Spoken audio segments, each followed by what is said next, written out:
madama ang presensya mo. Umahawit ako, magtatapat sa'yo. Jesus, Diyos ka ng buhay ko. Lumalapit ako, magpupuri sa'yo. Nais kong madama ang presensya mo. Umahawit ako, magtatapat sa'yo. Jesus, Diyos ka ng buhay ko. Awitin ang pag-ibig mo, sasamba sa Espiritu. Sambin nitong labi, matamis na ngalan mo. Jesus, Diyos ka ng buhay ko.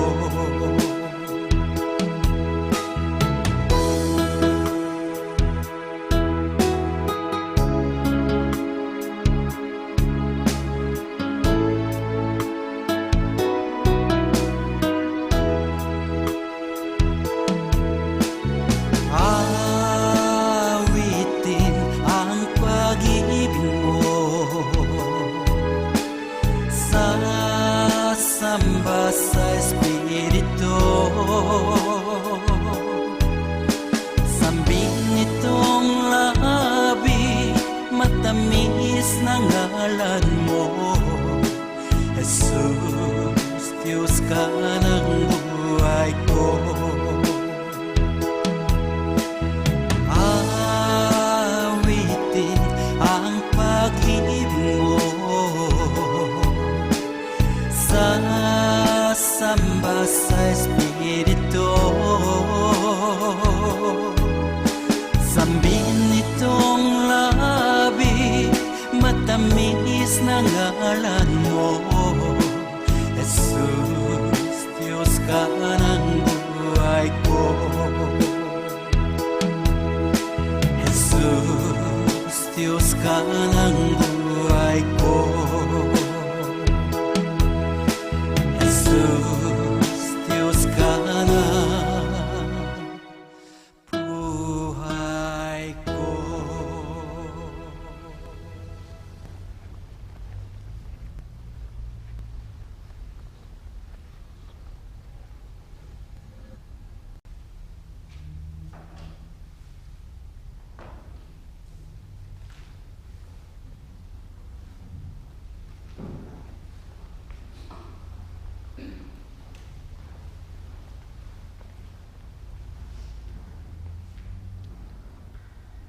Sa misang ito ay isipin natin na ating mahal na ina, ang Beleng Maria, ang ina ng ating Panginoon at na natin ay laging nasa atin na sumusubaybay at tayo ay pinagdarasal, lalong-lalo na sa panahon buwan ng Mayo. Kaya simulan natin ang misa sa ngalan ng Ama, ng Anak at Espiritu Santo. Amen. Ang biyaya natin Panginoon Jesucristo, ang pag-ibig ng Diyos sa kanliwanag ng Espiritu Santo ay sumayin ng lahat. Ang sumayin rin. Inamahal ko mga kapatid sa pananampalataya, sa mga pagkakataon na tayo ng malayo sa ating Panginoon, sa iba't ibang paraan, humingi tayo ng kapatawaran sa Kanya. Ako'y nagkukumpisal Sa Diyos na makapangyarihan sa lahat, at sa inyong mga kapatid, sapagkat lubak ang nagkasala sa isip, sa wika at sa gawa, at sa aking pagkukulang, dahil sa aking sala, sa aking sala, sa aking pinakamalaking sala. Kaya sinasamo ko kay sa talayang laging bilhin, sa lahat ng mga anghel ng mga santo, at sa inyong mga kapatid, na ako'y panalangin sa ating Panginoong Diyos. Kawan tayo ng makapangyarihan Diyos, patawarin tayo sa ating mga kasalanan, at patubayan tayo sa buhay na walang hanggan. Amen. Panginoon, maawa ka. Panginoon, maawa ka. Kristo, maawa ka. Kristo, maawa ka. Panginoon, maawa ka. Panginoon, maawa ka. Luwalhati sa Diyos sa kaitaasan. At sa lupa'y kapayapaan sa mga taong may mabuting kalooban. Pinupuri ka namin, dinaraman ka namin, sinasamba ka namin, niluluwalhati ka namin, pinasasalamatan ka namin, dahil sa dakilang mong kalwalhatian. Panginoong Diyos, Hari ng langit, Diyos sa mga makapangyarihan sa lahat, Panginoong Jesucristo, bugtong na anak, Panginoong Diyos, Kordero ng Diyos, anak ng Ama. Ikaw ang nag-aalis sa mga kasalanan ng sanlibutan, maawa ka sa amin. Ikaw ang nag-aalis sa mga kasalanan ng sanlibutan, tanggapin mo ang aming kahilingan. Ikaw ang nalulungkot sa kanan ng Ama, maawa ka sa amin. Sapagkat ikaw lamang ang banal, ikaw lamang ang Panginoon, ikaw lamang ang Jesucristo ang kataas-taasan, kasama ng Espiritu Santo, sa kalwalhatian ng Diyos Ama. Amen. Manalangin tayo. O Diyos na tumubos at tumampon sa amin, lingapin mo ng buong lugod ang iyong mga anak. Sa aming pagsampalataya kay Kristo, ay matabusana ang tunay na kalayaan at ang pamanang walang hanggan. Alang-alang sa anak mo sa Jesucristo, Panginoon namin, nabubuhay at naghaharing kasama mo at ang Espiritu Santo, magpasawalang hanggan. Amen. Makinig tayo sa mga pagbasa. Pagbasa mula sa mga gawa ng mga apostol. Noong mga araw na iyon, pagdating ni Saulo sa Jerusalem, sinikap niyang mapabilang sa mga alagad doon. Ngunit ang mga ito ay takot sa kanya at hindi makapaniwalang isa na siyang alagad. Subalit, isinama siya ni Bernabe sa mga apostol. Isinalaysay niya kung paano nagpakita ang Panginoon kay Saulo at nakipag-usap dito nang ito'y nasa daan. Sinabi rin niyang si Saulo'y buong tapang na nangaral sa Damascus sa pangalan ni Jesus. At mula noon, si Saulo'y kasama-sama nila sa Jerusalem at buong tapang na nangaral doon sa pangalan ng Panginoon. Nakipag-usap din siya at nakipagtalo sa mga Helenista, kaya't tinangka nilang patayin siya. Nang malaman ito ng mga kapatid, dinala nila si Saulo sa Cesarea at pinauwi sa Tarso. Kaya naging matiwasay ang simbahan sa buong Judea, Galilea at Samaria. Ito'y tumatag at lumaganap sa tulong ng Espiritu Santo at namuhay na may pagkatakot sa Panginoon. Ang salita ng Diyos. Salamat sa Diyos. Pupurihin kita, Panginoon, sa harap ng makapal na pagtitipon. Pupurihin kita, Panginoon, sa harap ng makapal na pagtitipon. Sa harap ng masunuring mga lingkod mong hinirang, ang handog na panata ko ay doon ko iaalay. Magsasawa sa pagkain, yaong mga nagdaraho. Aawit ng pagpupuri, ang sa Diyos ay dudulog.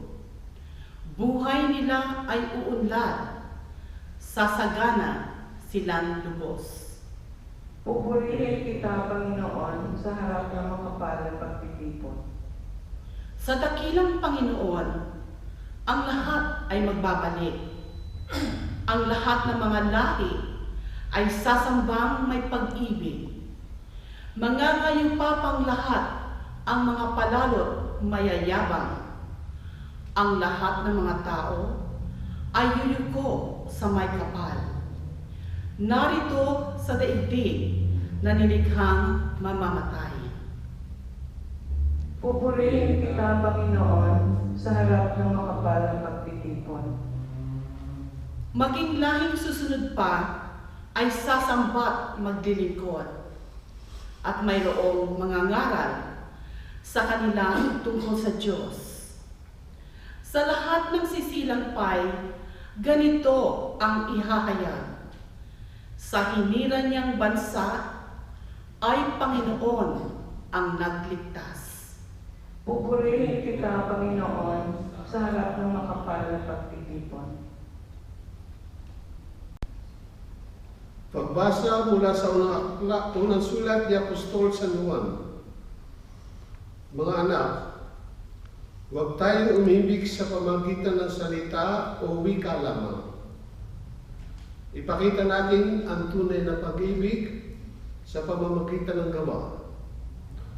Dito natin makikilalang tayo nasa panig ng katotohanan at matatahimik ang ating buti sa harapan ng Diyos sakali nung tayo'y usigin niyo.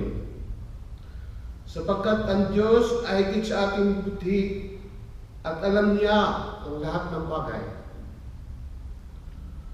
Mga minamahal, kung hindi tayo inuusig ng ating buti, panatag ang ating loob na makalalapit sa Diyos.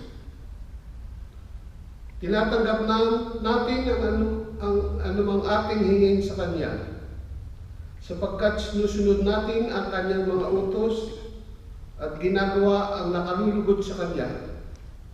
Ito ang Kanyang utos. Manalig tayo sa Kanyang anak na si Jesucristo at mag-ibigan gaya ng iniutos ni Kristo sa atin. Ang sumusunod sa mga utos ng Diyos ay nananatili sa Diyos.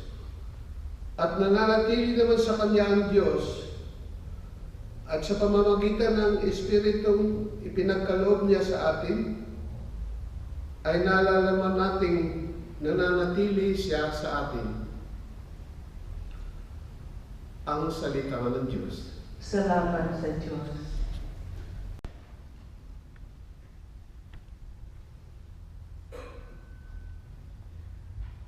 Hallelujah, Hallelujah. Manatili kayo sa akin at ako ay mananatili sa inyo. Wika ng Panginoon. Ang nananatili sa akin ay mamumunga ng marami. Hallelujah.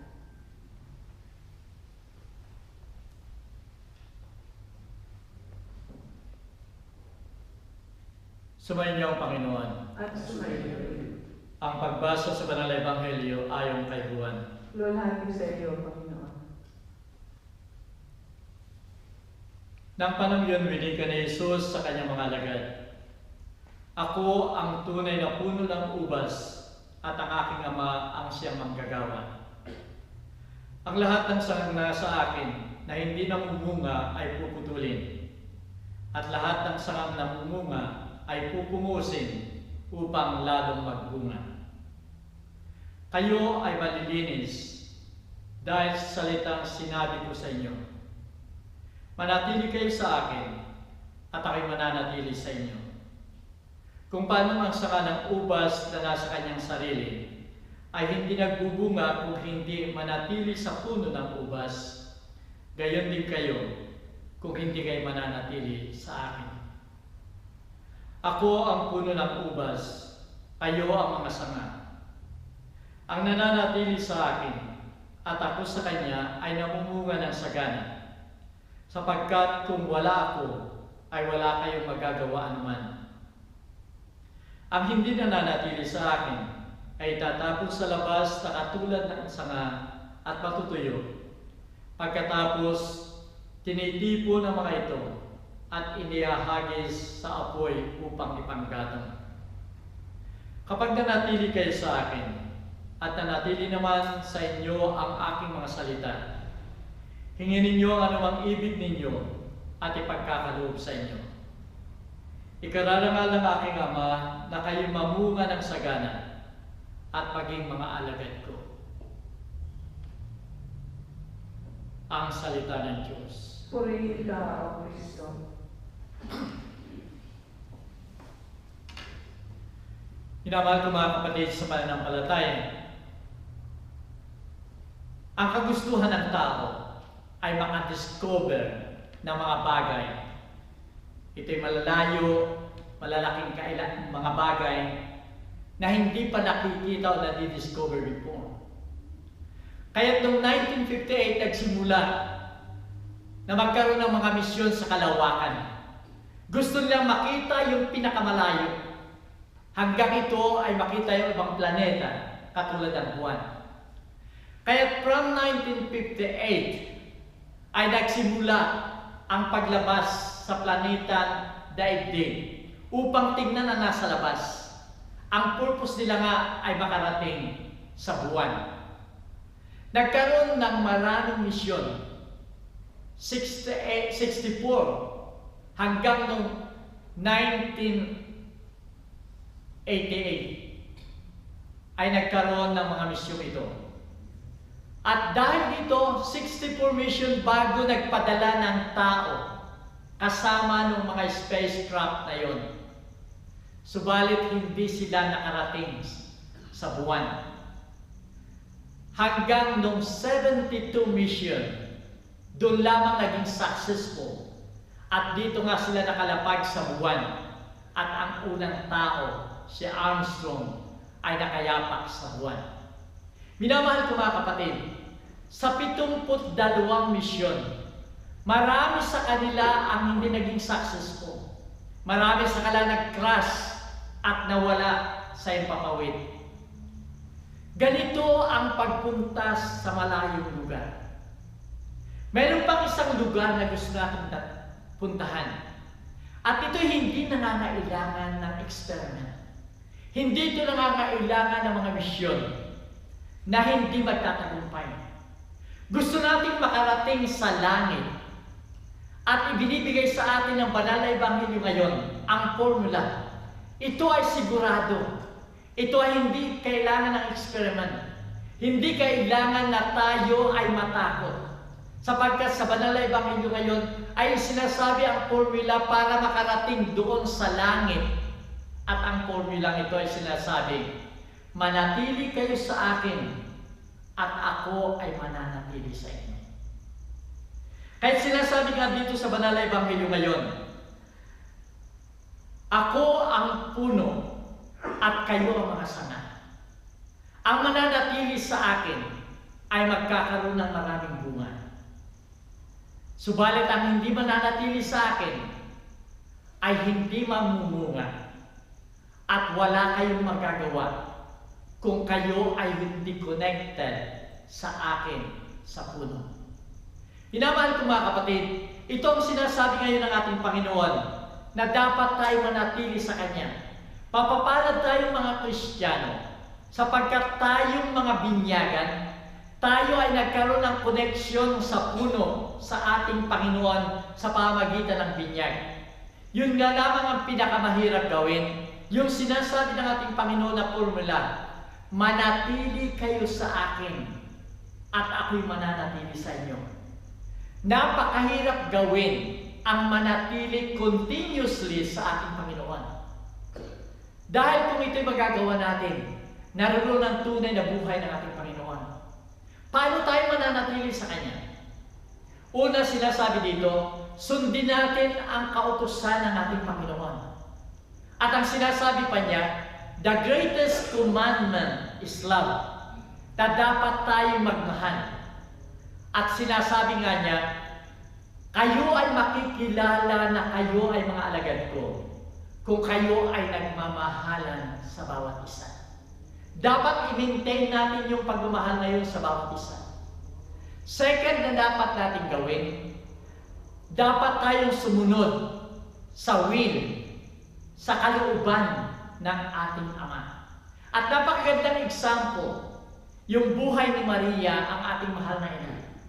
Sapagkat nang ibalita sa kanya na siya magiging ina ng Diyos, sinunod niya yung kalooban ng Ama. At sinasabi niya, masunod sana ang iyong kalooban at hindi ang aking kalooban. Ganon din ang ating Panginoon. Sinunod niya ang kalooban ng Ama hanggang sa kamatayan ay tinanggap niya dahil ito ay kalooban ng kanyang Ama. Dapat hindi yung ating gusto, hindi yung dapat yung ating kalooban ang isabuhay natin, kundi yung kalooban ng ating Ama. At ang ikatatlo na dapat natin gawin, dapat tayo tumanggap ng mga sakramento. Lalong-lalo na ang sakramento ng Eucharistia at sakramento ng penance o confession. Itong tatlong ito ang magdadala sa atin sa tunay na pakikibahagi natin sa buhay ng ating Panginoon. At kung magagawa natin ito, ito ang tunay na kabanalan para sa atin. At dito lamang tayo magkakaroon ng tunay na kaligayahan at tunay na kaligayahan, kasaganaan. Kaya sinasabi niya, ang nananatili sa akin at mananatili ang aking salita sa Kanya. Hingin ninyo ang lahat ng gusto ninyo. Hingin ninyo ang lahat ng kailangan ninyo. At ito'y pagkakaloob sa inyo ng aking Ama. Ganun ang tunay na pagmamahal. Ganun ang tunay na pagbibigayan kung tayo nananatili sa bawat isa kasama natin ng ating Panginoon. Mawawala lamang tayo sa landas ng kabanalan kung tayo ay nagkakasala. Kung tayo ay nagkakasala, tayo ay nagiging patay na sanga o patay na dahon na nakakonekta sa puno. At dito nga nawawala ang ating kabanalan. Kaya dapat i-connect natin. Kaya binigyan tayo ng sakramento ng penance upang sa malimit dating pagkakasala, sa malimit dating pagditas o paglayo sa puno na yan, tayo ay muling makasama ng ating Panginoon sa pamamagitan ng sakramentong ito. Sinasabi ng ating Panginoon na ang aking Ama ang siyang manggagawa sa aking ubasan. Ang lahat ng sanga na tuyo o patay ay puputulin at ang lahat ng sanga na namumunga ay pupungusin upang lalo pang magbunga. Dapat ganun din tayo, minamahal ko mga kapatid. Marami sa ating sarili ang tuyong sanga, ang patay na dahon. Ano yung mga yung mga sangang patay sa atin? Maaari ito ay yung masasama nating mga ugali, yung masasama nating mga gawain, yung ating mga yung mga kasalanan natin. Maaari ito ay yung mali nating mga priorities na siyang dahilan na naglalayo sa ating Panginoon. Maaari yung mga priorities na yon ay yung mga modern technologies na siyang nagiging dahilan upang tayo mapalayo sa mga personal na relasyon natin sa ating kapwa. Ilan na ang nawawala sa pamilya dahil sila ay naroon sa kanilang mga technologies. Hindi na nagsasama-sama sa mga pagkain. Ayaw na makipag-usap at nasa mga kwarto lamang sapagkat busy sila sa kanilang mga technologies. At dahil dito, nawawala yung koneksyon sa bawat isa. Maring ito yung mga tuyong sanga sa atin na dapat nating alisin. Kailangan nating baguhin ang lahat ng ito upang sa ganon muli tayong makakonect doon sa puno at tayo ay magkaroon ng tunay na buhay para sa atin kasama ng ating Ama. Minamahal ko mga kapatid, napakaganda ngayong buwan ng Mayo. Sapagkat sa buwan ng Mayo ay sineselebrate natin yung buwan ng ating mahal na inang si Santa Maria. Marami sa atin ang nagkakaroon ng mga offerings of flowers, nagkakaroon ng mga nobena, nagkakaroon ng mga black rosary, dahil gusto natin ang mahal na ina ang ating tularan. Napakagandang tularan natin siya, sapagkat siya ang sumunod sa kautusan ng Ama. Simula pa sa kapanganakan ng ating Panginoon, yung koneksyon niya sa puno, ang kanyang anak, ang ating Panginoong Jesucristo, ay nanatili sa kanyang buhay. Siya ay nakiisa sa ating Panginoon. Ito ay dahil sa pagsunod sa kanyang Ama. Maraming pagsubok ang naranasan niya. Maraming sa ating buhay ay marami ring pagsubok sa atin. At ito'y pinahintulutan ng ating Panginoon. Pinahintulutan yung mga crisis, trials sa ating buhay upang tignan natin ang ating sarili. Sapagkat sa mga trials na yan ay dahil doon sa ating mga pagkukulang, masasamang ugali na hindi natin pinapansin ng mga nakaraan. Nagbubulag-bulagan tayo. Pero pagdating ng crisis, pagdating ng problema, doon natin titignan at maaaring itong daan ng tunay na pagbabago. Minamahal ko mga kapatid, katulad ni Maria na ibinuhos, ibinigay ang buhay niya sa ating Panginoon. Ganon din sana tayo. Matuto tayo sa Kanya, tularan natin ang Kanyang mga gawain, at sa gayon, pakiisa tayo sa puno ang ating Panginoon upang tayo magkaroon ng tunay at masaganang buhay, masaganang buhay. Bilang patunay na tayo ay nakakonect sa puno ang ating Panginoon, pahayag natin ang ating pananampalataya. Sumasampalataya ako Sa Diyos sa mga makapangyarihan sa lahat, na may gawa ng langit at lupa. Sumasampalataya naman ako kay Jesucristo, ang isang anak ng Diyos, Panginoon nating lahat. Nagkatawang tao siya, galang ng Espiritu Santo, ipinanganak ni Santa Maria Virgen, pinagpapasakit ni Poncio Pilato, ipinapos sa krus, namatay, ibinahon, nanawag sa mga impyerno, nang may ikatlong araw na buhay na maguli, umakyat sa langit, nalulubog sa kanan ng Diyos sa mga makapangyarihan sa lahat. Doon magmumula palilito at hukom sa nakabubuhay at nakamatay na tao. Sumasampalataya naman ako sa Diyos Espiritu Santo, sa Santa Iglesia Katolika, sa kasamahan ng mga santo, sa ikawawalan ng mga kasalanan, mabubuhay na maguli ang namatay na tao, at may buhay na walang hanggan. Amen. Panalangin ng bayan. Habang sinasabuhay namin ang ating katapatan kay Jesus na siyang ating buhay, pasalamatan din natin ang lahat at hilingin natin basbasan nawa sila ng Panginoon. Sagutin natin ang bawat panalangin. Panginoong Jesus, maging buhay kanawa namin. Panginoong Jesus, maging buhay kanawa namin. Panginoon ng buhay, naway panatilihin mo ang simbahang Katolika sa iyong pag-ibig at gawin mong daan ang iyong bayan sa pagpapanibago ng sa daigdig. Manalangin tayo. Panginoong Jesus, maging buhay kanawa namin. Panginoon ng buhay, basbasan mo nawa ang mga lider ng aming pamahalaan upang matularan nila ang pagmamalasakit at pagdadamayan ng mga unang Kristiyano, lalo na sa panahon ito ng pandemya. Manalangin tayo. Panginoong Jesus, maging buhay kanawa namin. Panginoon ng buhay, makatanggap nawa ng pagkandili at tulong mga may sakit, lalo na ng COVID-19, ang mga nalulungkot, ang mga inaalipin, at ang malayo sa kanilang pamilya. Manalangin tayo. Panginoong Jesus, maging buhay kanawa namin.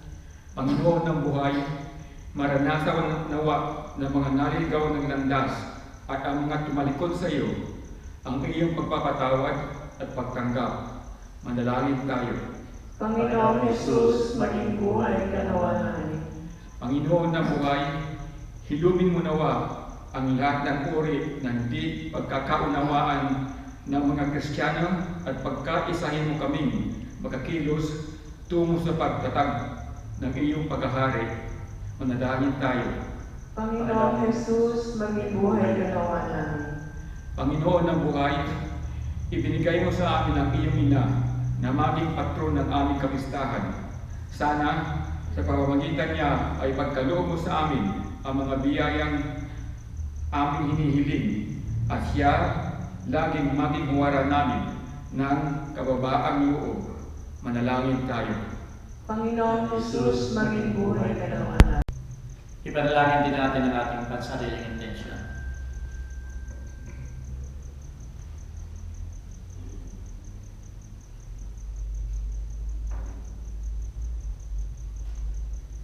Tingnan mo ang aming pagsamo, Panginoon.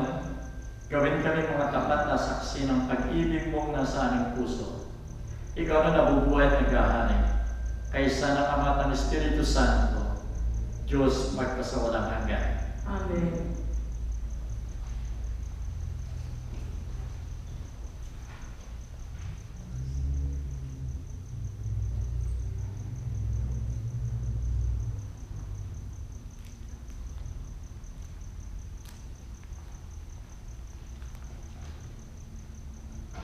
Purihin ka, Panginoon Diyos, na lahat ng kinabal sa pagkasya at kabutihan ay tinanggap namin ang tinapay na iniaalay sa iyo.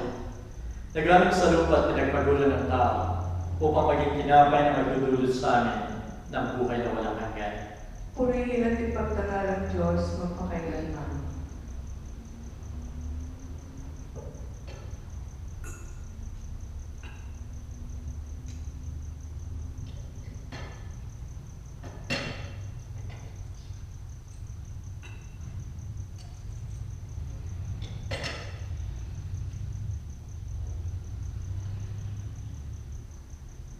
Purihin ka, Panginoon Diyos, na lahat ng kinapal sa pagkasya at kabutihan ay tinanggap namin ang alak na inialay sa iyo. Nagaling sa punong ubas at pinagpagulan ng tao upang magiinumin ang aming kaluluwa. Purihin at ipagtangal ang Diyos magpakailanman.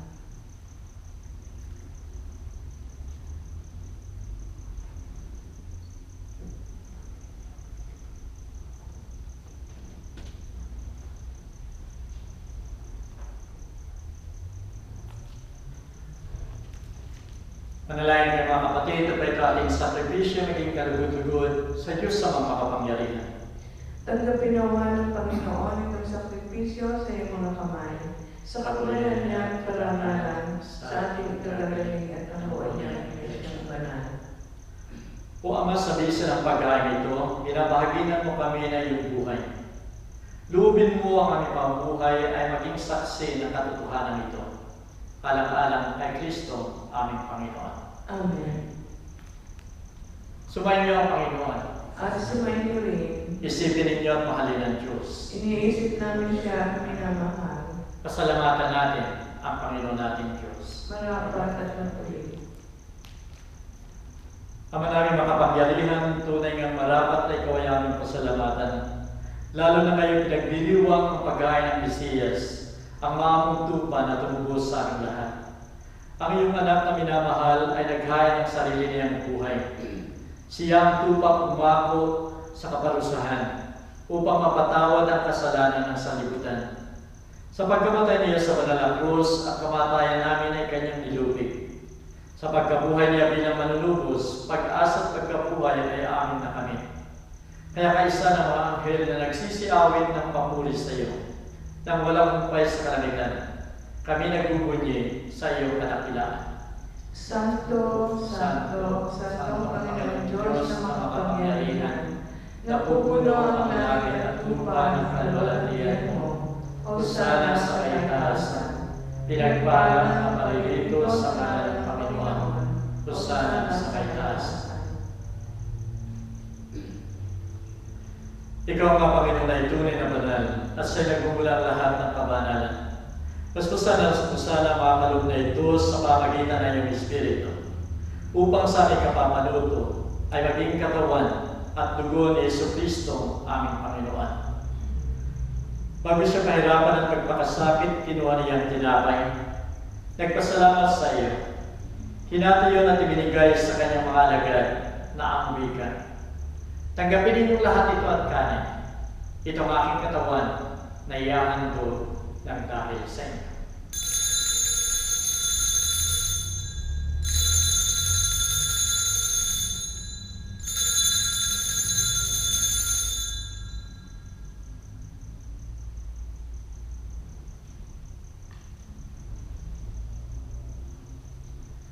Gayun din naman pagkatapos ng hapunan, kinuha niya ang kalis.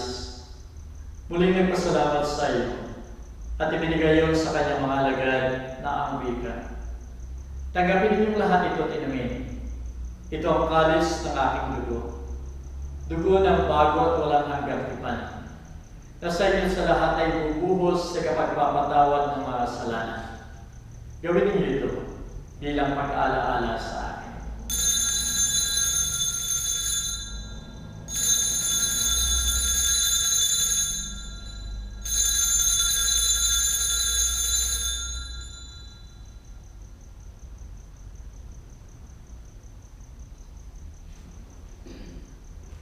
Ipagdaral natin ang sakramento ng ating pananampalataya.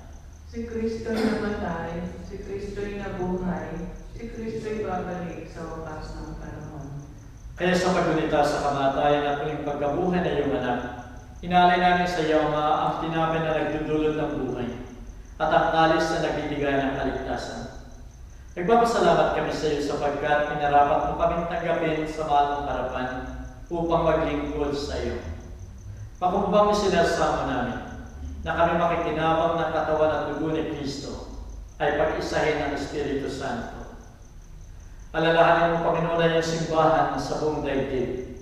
Kasama sa Santo Papa si Francisco, ang aming Arsobispo si Anthony at lahat ng mga pari. Gawin mong ganap ang iyong simbahan sa bukod ng pag-ibig. Alalahanin mo rin ang aming mga kapatid na nahimlay at umasa muling mabubuhay at lahat ng mga yumaang.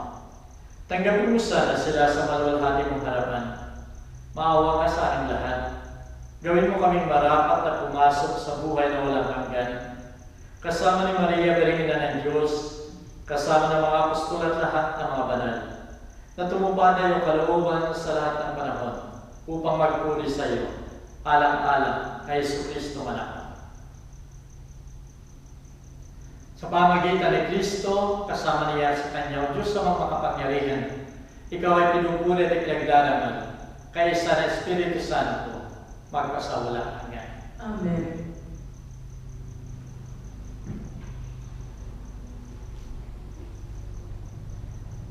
Tayong lahat ay mga sanga na nakakonek sa ating Panginoon. At dahil dito tayo nagkakaroon ng mga biyaya at dasilin natin. Ama namin, sumasalangit ka, sambahin ang ngalan mo, mapasa amin ang kaharian mo, sundin ang loob mo dito sa lupa para nang sa langit. Bigyan mo kami ngayon ng aming kakanin sa araw-araw, at patawarin mo kami sa aming mga kasalanan, para nang magpapatawad namin sa nagkakasala sa amin. At huwag mo kami ikanipulot sa tukso, at iadya mo kami sa lahat ng masama. Hiniling namin ng Panginoon na ligtas mo kami sa lahat ng masama. Pagkalooban mo kami ng kapayapaan sa aming kapanahunan, upang sa tulong na iyong awa, ay lagi kayo maligtas sa kasalanan at malayo sa lahat ng ligali. Samantalang inintay namin ang masayang pagbabalik ni Jesucristo aming manunubos. Sapagkat sa iyo nagmumula ang kaharian, ang kapangyarihan at kaluwalhatian, magpasawalang hanggan. O Panginoong Jesucristo, sinabi mo sa mga apostol, kapayapaan ang iniiwan ko sa inyo. Ipinagkakaloob ko sa inyo ang aking kapayapaan. Huwag mo sana sa alang-alang ang aming mga pagkakasala, kundi ang pananampalataya ng iyong simbahan. Pagkalooban mo siya ng kapayapaan at pagkakaisa, ayon sa kasisiyan ng iyong kalooban, nabubuhay ka tagahari, magpasawalang hanggan. Amen. Ang kapayapaan ng Panginoon ay laging sumainyo. At sumayin rin. Magbigay tayo ng kapayapaan sa bawat isa.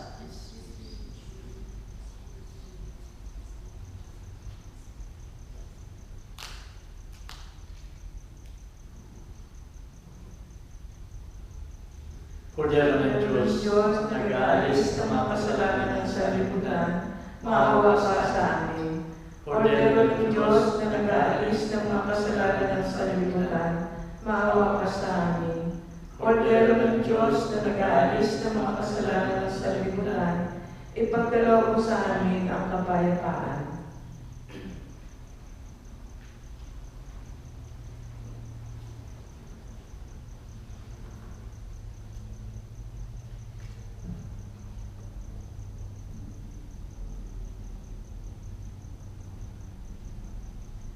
Narito ang Kordero ng Diyos. Narito siya nag-alis ng mga kasalanan ng sanlibutan. Mapalad tayong tatanggap sa kanyang piging. Panginoon, hindi ako dapat na magpatuloy sa iyo sa aking katawan. Ngunit sa isang salita mo lamang ay gagaling na ang aking kaluluwa.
Jesus. Ako magtitiwala sa biyaya niya't habag buhay ko ay may kalinga. Sa pagsubok at lumbay, naroon siya't dumaramay. Ang Panginoo'y tapat kailan pa man. Kung ika'y nalalamig, wala kang malapitan, para bang ang daigdig sa iyo'y pinapasan. Lalahanin mo sana, minamahal ka niya. Ang Panginoo'y tapat kailan pa man. Biyaya niya't habag sa buhay ko'y sapat. Di man karapat-dapat, ako ay niligtas. Pangako niya'y di nag-iba, di tulad ng iba. Ang Panginoo'y tapat kailan pa man.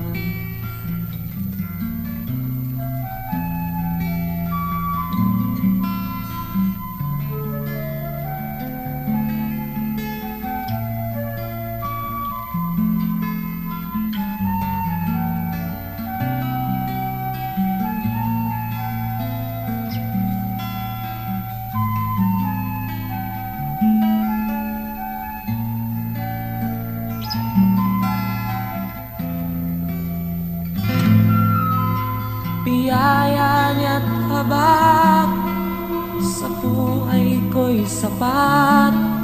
Di man karapat-dapat, ako ay niligtas. Pangako niya'y di nag-iba, di tulad ng iba. Ang Panginoo'y tapat kailan pa man. Biyaya niya't habag sa buhay ko'y sapat. Di man karapat-dapat, ako ay niligtas. Pangako niya'y di nag-iba, di tulad ng iba. Ang Panginoo'y tapat kailan pa man. Alalahanin mo sana, minamahal ka niya. Ang Panginoo'y tapat kailan pa man. Ang Panginoo'y tapat kailan pa man. Ang Panginoo'y tapat kailan pa man.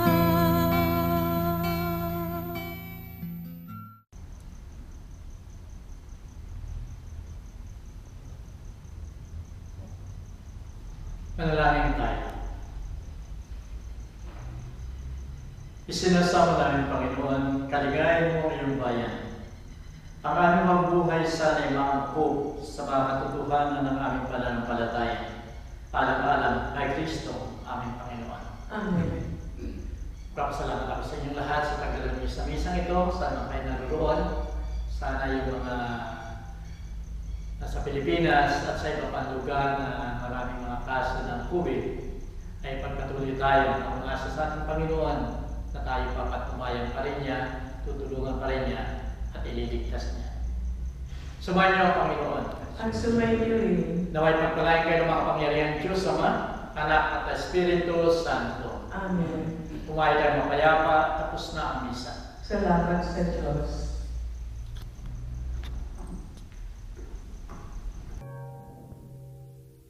O Diyos, bakit kung pagmasdan ko ang langit na bughaw na likha mo? Labis akong namamangha sa pangunawa, tunay na ako'y iniibig mo.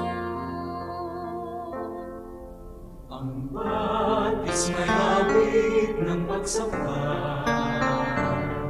pati ng parang ay may sigla.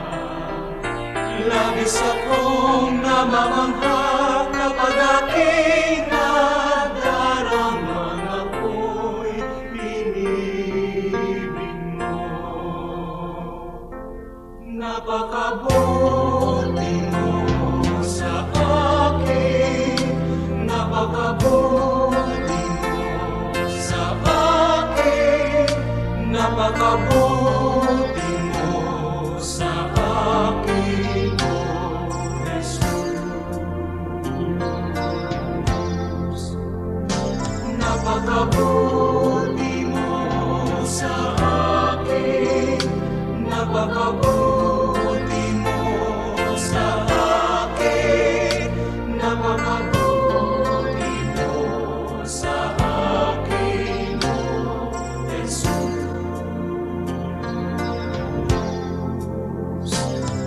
Ang batis may awit ng pagsamba, pati ng parang ay may sigla. Labis akong namamangha kapag aking nadaramang ako'y inibig mo. Napakabuti mo sa akin, napakabuti mo sa akin, napakabuti mo sa akin, O Jesus. Napakabuti mo sa akin, napakabuti mo sa akin, napakabuti mo sa akin, O Jesus. Napakabuti